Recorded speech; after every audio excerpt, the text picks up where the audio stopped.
तो चलिए, अभी मैं आपको फ्यूचर कॉन्ट्रैक्ट का कुछ इंपॉर्टेंट टर्मिनोलॉजीज के बारे में बताऊंगा। देखिए, आप अगर फ्यूचर कॉन्ट्रैक्ट बाई करना चाहते हैं, सेल करना चाहते हैं, तो आपको कुछ टर्मिनोलॉजीज के बारे में पता होना चाहिए। अदरवाइज आपको समझ में नहीं आएगा कि फ्यूचर कॉन्ट्रैक्ट में काम कैसे करना है। तो सबसे पहला जो इंपॉर्टेंट टर्मिनोलॉजीज है वो है कि बेसिस। देखिए, मार्केट में किसी भी स्टॉक को अगर खरीदना चाहते हैं, उसका एक स्पॉट प्राइस होती है जो कैश मार्केट का प्राइस है, और एक फ्यूचर प्राइस होती है जो फ्यूचर मार्केट का प्राइस है। तो स्पॉट प्राइस और फ्यूचर प्राइस का जो डिफरेंस है उसी को हम लोग बेसिस कहते हैं। यानी पहले आप स्पॉट प्राइस चेक कीजिए, उसके बाद फ्यूचर प्राइस चेक कीजिए, स्पॉट प्राइस से फ्यूचर प्राइस को माइनस कर दीजिए, तो बेसिस कैलकुलेशन हो जाती है। इसीलिए फ्यूचर प्राइस अगर स्पॉट प्राइस से अधिक है तो ऐसे केसेस में बेसिस का रिजल्ट नेगेटिव आती है, और अगर फ्यूचर प्राइस अगर स्पॉट प्राइस से कम है तो ऐसे केसेस में बेसिस का रिजल्ट पॉजिटिव आती है। दूसरी important terminology cost of carry, इसके बारे में मैं आपको समझाऊंगा। देखिए, नाम से ही पता चलता है ये ऐसी कॉस्ट है, किसी भी चीज को कैरी करने का कॉस्ट है। मान लीजिए कोई भी एक सामान आप खरीद के रखे हैं, अगर उसको एक दिन आपको रखना है तो उसके लिए कुछ मेंटेनेंस के लिए कुछ खर्चा करना पड़ता है। मान लीजिए आपको 10 रुपया हर दिन का खर्चा होता है, यानी एक दिन का कॉस्ट ऑफ कैरी है 10 रुपया। यानी उस सामान को अगर आप एक दिन रखना चाहते हैं, कैरी करना चाहते हैं, तो आपको अलग से 10 रुपया खर्चा करना पड़ता है। तो इस तरह का जो कॉस्टिंग होती है इसको हम लोग कॉस्ट ऑफ कैरी कहते हैं। देखिए, फ्यूचर मार्केट में जैसे कि मैंने कहा कि फ्यूचर प्राइस होती है और स्पॉट मार्केट में स्पॉट प्राइस होती है। ये जो दो प्राइस है, फ्यूचर प्राइस और स्पॉट प्राइस, इन दोनों का रिलेशन को हम लोग कॉस्ट ऑफ कैरी कहते हैं। यानी सिंपल सी बात है, फ्यूचर प्राइस से स्पॉट प्राइस को माइनस कर दीजिए तो simply cost of carry calculate हो जाती है। और एक आसान फॉर्मूला है, कोई भी सामान को आप जब खरीदते हैं उसके लिए जो पैसा पे करते हैं उसमें जितना आपको इंटरेस्ट पे करना पड़ता है और उस सामान से जितने भी आपको डिविडेंड मिलती है, दोनों को माइनस कर दीजिए तो कॉस्ट ऑफ कैरी कैलकुलेट हो जाती है। एक छोटा सा आसान एग्जांपल लेकर समझने की कोशिश करते हैं। मान लीजिए आप एक XYZ नाम की एक कंपनी का शेयर खरीदना चाहते हैं, जिसकी एक शेयर की फेस वैल्यू है 1 रुपया, और कैश मार्केट में स्पॉट प्राइस है 100 रुपीज़ पर शेयर। अब ऐसा शेयर आप खरीदना चाहते हैं, लेकिन आपके पास पैसा नहीं है, इसीलिए आप पैसा उधार करना चाहते हैं। तो 100 रुपया उधार करके एक शेयर आप खरीदना चाहते हैं, लेकिन इसके लिए आपको ईयरली इंटरेस्ट मान लीजिए 6% इंटरेस्ट आपको देना पड़ेगा। यानी एक साल का इंटरेस्ट हो जाती है 100 रुपये के ऊपर 6%, यानी 6 रुपया। अगर स्टॉक को आप एक साल होल्ड करके रखना चाहते हैं, आप रख सकते हैं, और मान लीजिए कि उस स्टॉक से आपको 200% की डिविडेंड मिली है। आपको पता है जो डिविडेंड कैलकुलेशन होती है वो फेस वैल्यू के ऊपर है। फेस वैल्यू 1 रुपया है, तो 1 रुपया के ऊपर 200% डिविडेंड मतलब 2 रुपया की अर्निंग होती है। यानी इस स्टॉक के लिए पूरे साल भर में आपको 6 रुपये का इंटरेस्ट पे करना पड़ता है और 2 रुपये की डिविडेंड अर्निंग होती है। यानी 6 रुपया खर्चा है और 2 रुपया कमाई है। तो कॉस्ट ऑफ कैरी का जो फॉर्मूला है, जितनी इंटरेस्ट आप पे करते हैं उसमें से आप डिविडेंड को माइनस कर दीजिए तो आपका कॉस्ट ऑफ कैरी कैलकुलेट हो जाती है। तो यहाँ पर नेट इंटरेस्ट है 6 रुपया और डिविडेंड जो आपको मिली है 2 रुपया, तो 6 रुपीज़ माइनस 2 रुपया, तो माइनस करने से आपको 4 रुपीज़ मिलती है। ये जो 4 रुपया है इसी को हम लोग कॉस्ट ऑफ कैरी कहते हैं। इसका मतलब ये है, आज जिसका स्पॉट प्राइस है 100 रुपया, एक साल के बाद उसका फ्यूचर प्राइस हो जाएगा 104 रुपया, यानी 4 रुपया बढ़ेगा, क्योंकि ये एक साल का कॉस्ट ऑफ कैरी जो है वो 4 रुपया है। यहाँ पर मैं आपको नेक्स्ट इंपॉर्टेंट टर्मिनोलॉजी मार्जिन के बारे में बताऊंगा। मार्जिन क्या होती है, कितने टाइप के मार्जिन होती है, उसके बारे में मैं बात करूंगा। देखिए, एक्सचेंज में बहुत सारे फ्यूचर कॉन्ट्रैक्ट ट्रेड होती है और हर ट्रेड का सेटलमेंट एक्सचेंज के माध्यम से ही होती है, क्योंकि एक्सचेंज इसका गारंटी लेती है। इसीलिए जितने भी काउंटर पार्टी होती है, हर एक को प्रोटेक्ट करने के लिए एक्सचेंज मार्जिन चार्ज करती है ब्रोकर से। लेकिन क्या ब्रोकर अपने जेब से पैसा खर्चा करेगी? नहीं, ब्रोकर अपने कस्टमर से, अपने क्लाइंट से ये मार्जिन कलेक्ट करती है। इस तरह के अमाउंट को हम लोग मार्जिन कहते हैं। अब मार्जिन क्या क्या होती है, चलिए देखते हैं। सबसे पहला मार्जिन है इनिशियल मार्जिन। देखिए, कोई भी कॉन्ट्रैक्ट को बुक करने के लिए आप इनिशियली जितना पे करते हैं उसी को हम लोग इनिशियल मार्जिन कहते हैं। मान लीजिए एक फ्यूचर कॉन्ट्रैक्ट आप बाई करना चाहते हैं, या फिर आप फ्यूचर कॉन्ट्रैक्ट को सेल करना चाहते हैं, चाहे आप बाई करें या फिर सेल करें, दोनों के लिए आपको कुछ ना कुछ पैसा पे करना पड़ता है। तो इस तरह का जो इनिशियल पेमेंट आपको करना पड़ता है, तो उसको हम लोग इनिशियल मार्जिन कहते हैं। एक छोटा सा एग्जांपल लेके समझने की कोशिश करते हैं। मान लीजिए आप टीसीएस फ्यूचर का एक कॉन्ट्रैक्ट खरीदना चाहते हैं, उसका आज की प्राइस है 4,000 रुपया पर शेयर। तो एक कॉन्ट्रैक्ट यानी एक लॉट का जो कॉन्ट्रैक्ट वैल्यू होती है वो 7 लाख रुपया, और मान लीजिए आपको इनिशियल पेमेंट करना है 20%। तो 7 लाख का 20% होती है 1,40,000, यानी आपको 1,40,000 रुपया पे करना है, और उसके बदले में टीसीएस फ्यूचर्स का 7 लाख का कॉन्ट्रैक्ट वैल्यू आप बुक कर सकते हैं, उसका पोजीशन ले सकते हैं। दूसरी इंपॉर्टेंट मार्जिन होती है मार्क टू मार्केट मार्जिन, इसको हम लोग MTM मार्जिन भी कहते हैं। इससे पहले भी मैंने कहा कि फ्यूचर में बहुत सारे कॉन्ट्रैक्ट होती है, और हर कॉन्ट्रैक्ट का डेली बेसिस में सेटलमेंट होती है, यानी एक्सचेंज चेक करती है कि डेली बेसिस में कॉन्ट्रैक्ट में क्लाइंट्स का प्रॉफिट हो रही है या फिर लॉस हो रही है। ये जो डेली सेटलमेंट होती है, जिसमें एक्सचेंज प्रॉफिट लॉस चेक करती है, इस तरह का सेटलमेंट को मार्क टू मार्केट सेटलमेंट कहा जाता है, यानी MTM सेटलमेंट कहा जाता है।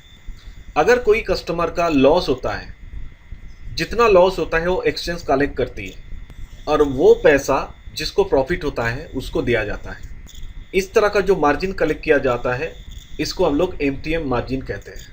मान लीजिए आपने जो 7 लाख रुपया का कॉन्ट्रैक्ट लिए हैं, अब मार्केट क्लोज होने के बाद उसका वैल्यू मान लीजिए 6,90,000 हो गया, यानी 10,000 रुपया आपका लॉस चल रहा है।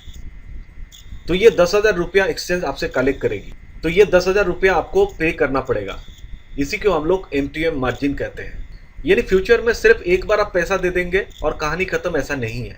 जैसे कि मैंने 7 लाख का कॉन्ट्रैक्ट बुक करने के लिए 1,40,000 इनिशियल मार्जिन दिए हैं, यहीं पे खत्म नहीं। अगर हमें लंबे समय के लिए रहना है, अप टू एक्सपायरी तक रहना है, अगर मेरी कॉन्ट्रैक्ट अगर लॉस में चली तो जितने भी लॉस होगा वो लॉस हमें भरना पड़ेगा।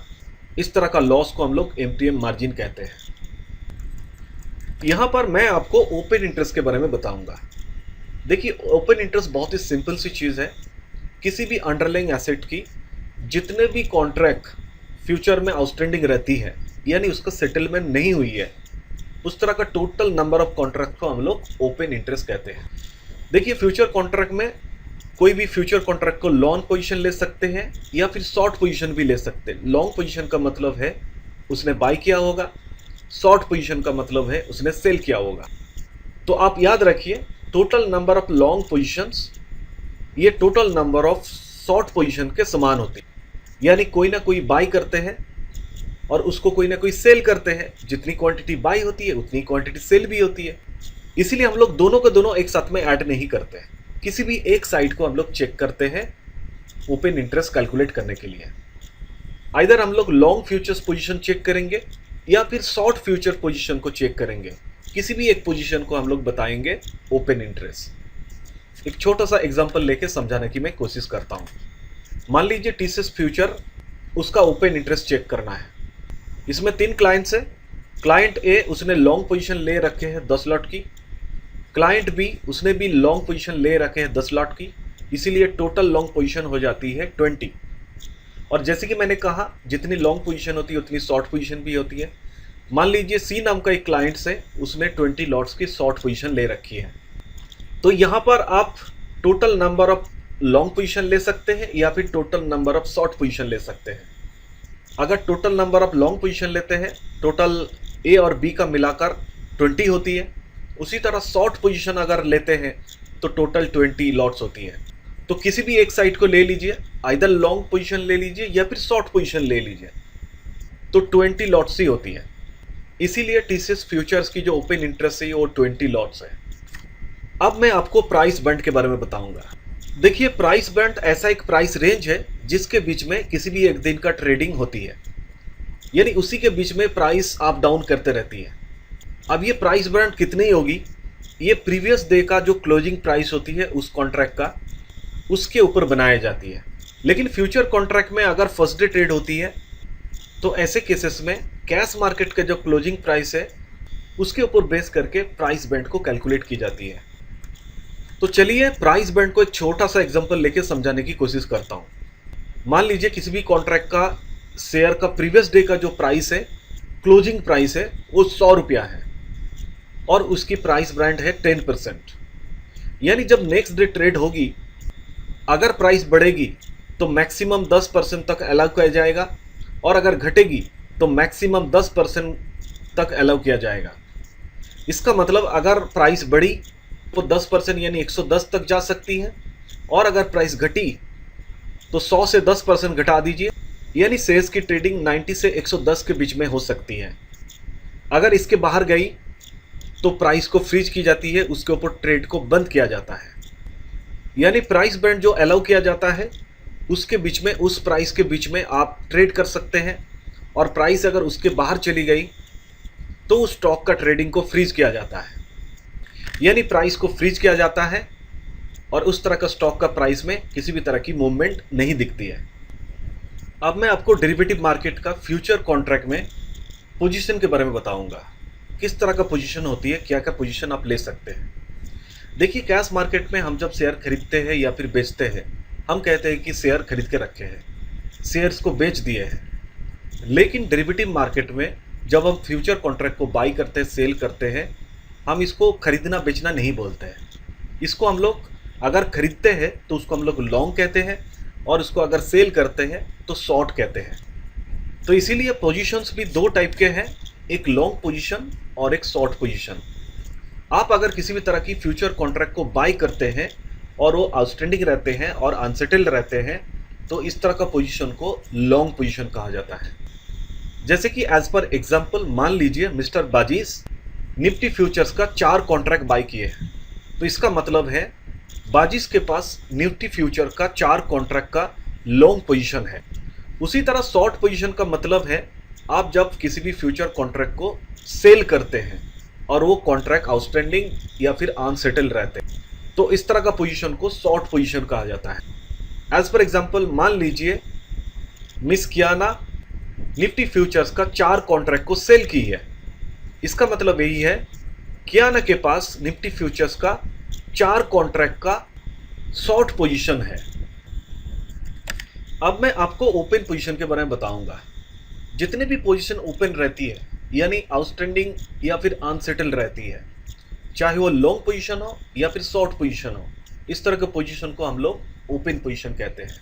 मान लीजिए आपने टीसीएस फ्यूचर कॉन्ट्रैक्ट, एक लॉट फ्यूचर कॉन्ट्रैक्ट आपने लॉन्ग पोजीशन ले रखे हैं और उसको क्लोज नहीं किए, मतलब उसको बेचे नहीं है, तो आपके पास एक लॉट रहती है।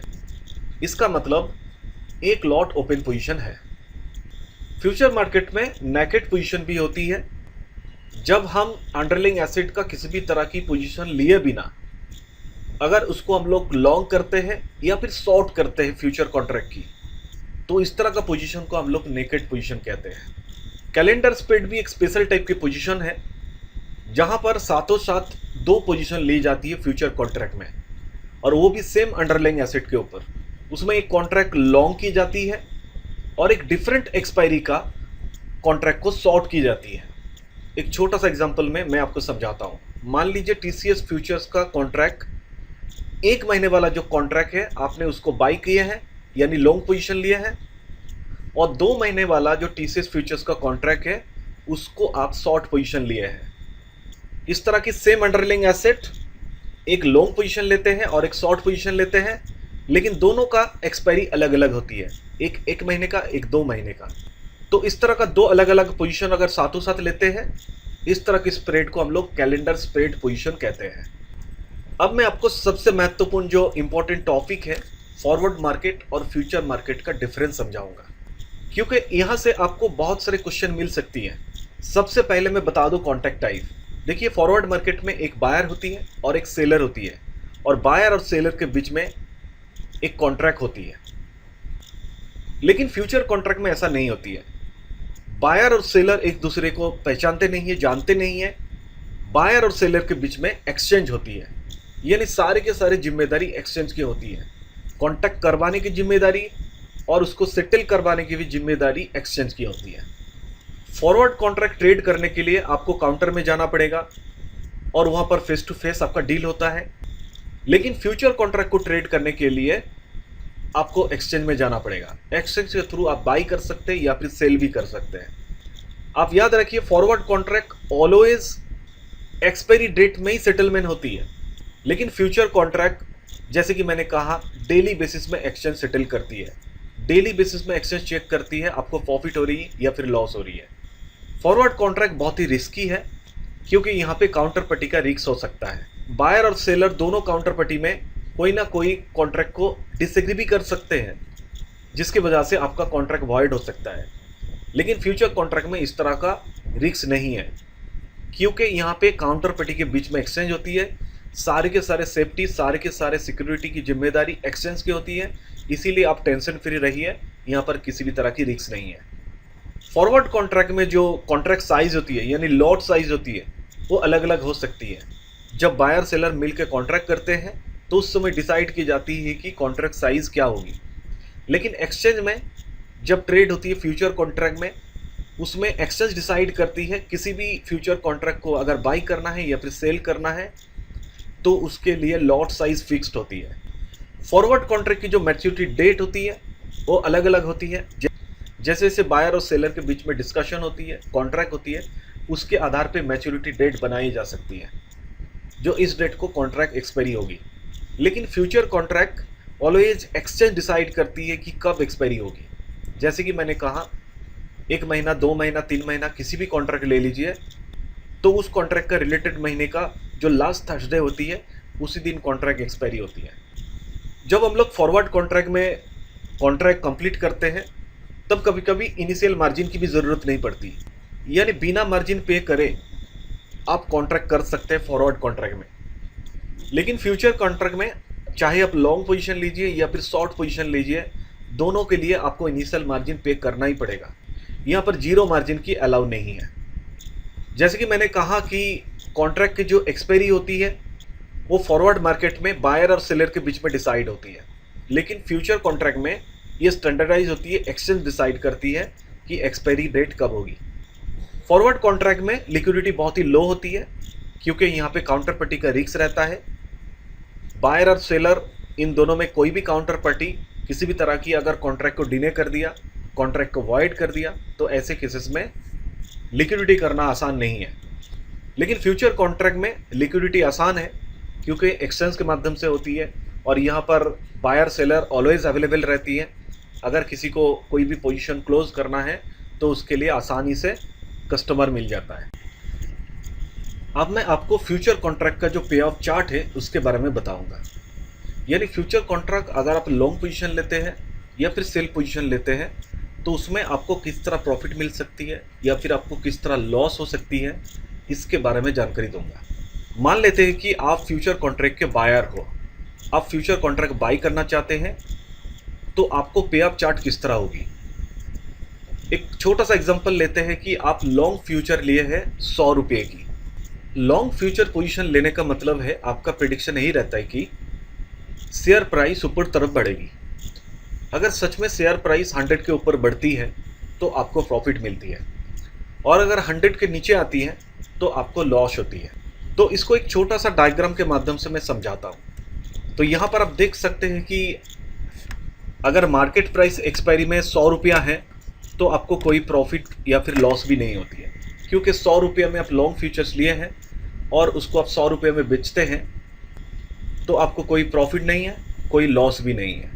यानी बाइंग प्राइस और सेलिंग प्राइस दोनों के दोनों सेम है। लेकिन अगर शेयर प्राइस अगर थोड़ा सा ऊपर चले जाती है, मान लीजिए मार्केट प्राइस एक्सपायरी में 110 रुपया हो गया, तो उसके हिसाब से आपको 10 रुपये की प्रॉफिट होती है। उसी तरह जब 120 रुपया हो जाती है, 20 रुपये की प्रॉफिट। इसी प्रकार से जब 150 रुपया हो जाती है तो एक्सपायरी में आपको 50 रुपया प्रॉफिट होती है एक शेयर में। ये तो गया कि शेयर प्राइस जब इंक्रीज होती है, लेकिन अगर शेयर प्राइस अगर डिक्रीज हो गई, मान लीजिए शेयर प्राइस 100 रुपया से 90 हो गई, यानी 10 रुपया की लॉस हो गई आपको। अगर 80 हो जाती है तो 20 रुपये की लॉस।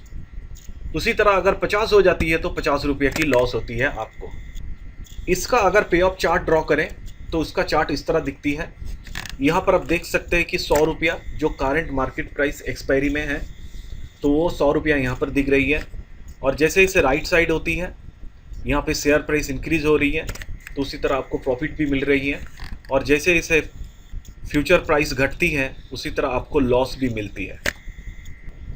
लेकिन अगर फ्यूचर कॉन्ट्रैक्ट का आप सेलर बनना चाहते हैं, यानी शॉर्ट फ्यूचर पोजीशन लेना चाहते हैं, तो ऐसे केसेस में आपका पे ऑफ कैसे होती है। मान लीजिए शॉर्ट फ्यूचर का जो प्राइस है, करंट मार्केट प्राइस 100 रुपया है। आपका प्रेडिक्शन यही रहता है कि मार्केट प्राइस अगर गिरती है तो आपको प्रॉफिट मिलेगी, आप सस्ते में खरीदेंगे, और मार्केट प्राइस अगर ऊपर तरफ चली जाती है तो आपको नुकसान होगी, आपको लॉस होगी। तो इसको एक डायग्राम के माध्यम से समझने की कोशिश करते हैं। यहाँ पर आप देख सकते हैं, जैसे आज का जो शॉर्ट फ्यूचर प्राइस है, मार्केट प्राइस एक्सपायरी में 100 रुपया है। अगर 100 रुपये में ही बाई करते हैं तो किसी भी तरह की आपको नुकसान नहीं होती है, प्रॉफिट भी नहीं होती है। लेकिन जैसे ही आपका प्रेडिक्शन के हिसाब से शेयर प्राइस एक्सपायरी में शेयर प्राइस गिरती है, मान लीजिए 90 रुपीज़ हो गया, तो आपको 10 रुपये की फ़ायदा होती है। अगर 80 रुपया हो जाती है तो 20 रुपये की फ़ायदा होती है। इसी तरह अगर मार्केट प्राइस एक्सपायरी में घटकर 50 रुपया हो जाती है तो आपको शॉर्ट पोजीशन में 50 रुपया की फ़ायदा होती है। अगर शॉर्ट पोजीशन लेने के बाद अगर शेयर प्राइस इंक्रीज होगी, एज पर एग्जांपल मान लीजिए कि 110 हो गया, जहां पर आपने 100 रुपये का शॉर्ट पोजीशन लिए थे, यानी आपको ज़्यादा पैसों से खरीदना पड़ेगा। इसका मतलब है आपका 10 रुपये का नुकसान हो गया।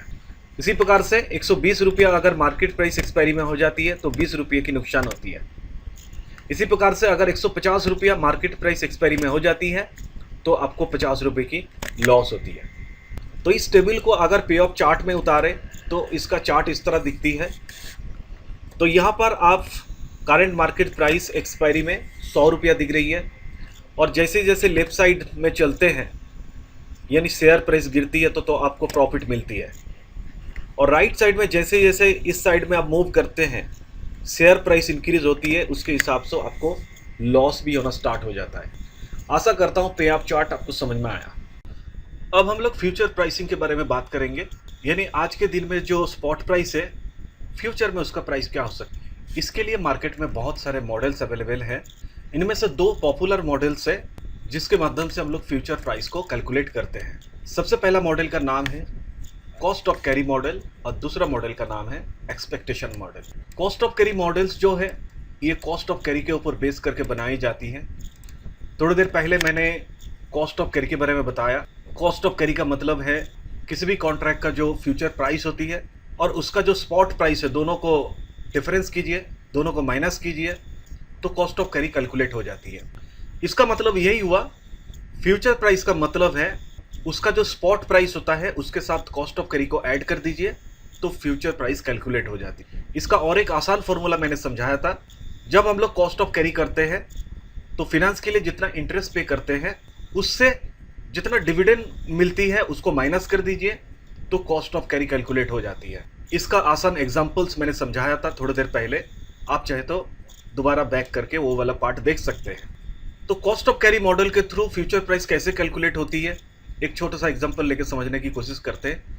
मान लीजिए स्पॉट प्राइस है 100 रुपया और उसका 1 साल का कॉस्ट ऑफ कैरी है 10 रुपया, तो फ्यूचर प्राइस हो जाती है spot price plus cost of carry, यानी 100 रुपया प्लस 10 रुपया, यानी 1 साल के बाद फ्यूचर प्राइस होगी 110 रुपया।